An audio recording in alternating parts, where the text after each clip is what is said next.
Hey guys, a quick video here on get ready to weld up this exit on this flange for the turbo exhaust, and this is flat.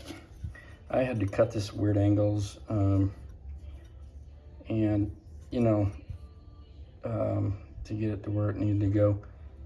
You put this on your saw, you sand it, you know, and my sander that I have over here, it actually has I sand the same pieces over and over a lot of times, and it develops flat spots or grooves in it. So when you put something on here, it may not necessarily be flat. So what I do, well, it's what I started doing as of today, is I want to make sure that these fittings are flush with each other, because when you go to tack them, welding them is one thing, but when you go to tack them, I mean, they've got to pretty much be touching to get a nice tight tack on there. And I just get so frustrated when I can't get something tacked and you kind of burn a little hole in it. It's just aggravating, and then you got to compensate with the rod whenever you come through there.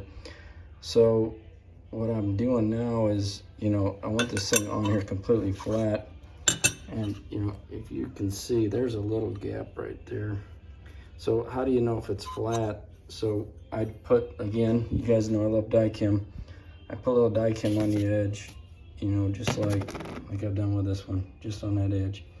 And then I take it, this is a granite flat stock piece, you know, where you can buy these things for machinists, which I'm not one, but I don't know, I bought this thing. I just felt like, you can ever get in those moods where you have to have something and you really have no use for it. I just bought it and thought I'm going to use it for something. They're good for sanding flat surfaces. So I just stuck a piece of my 80 on here and my 320 from my DA. It's adhesive backed, because I don't have the expensive stuff.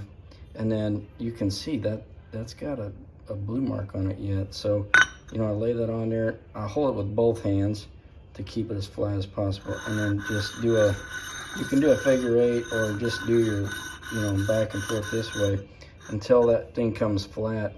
And I've already done it with this piece here, and I mean, it's, you know, it doesn't rock at all. You can tell that thing's flat. And this one here it doesn't rock either, but you can still see, it was initially, you can still see it's a little bit high there. So that'll help it weld up a little cleaner and quicker, and just good to get it flat. I mean, you could even do it with this piece, you know. You could do a full piece of sandpaper, obviously. I just did this because I wanted to try it and make sure it was going to work. But I think that's going to help with the fitment a lot on these things.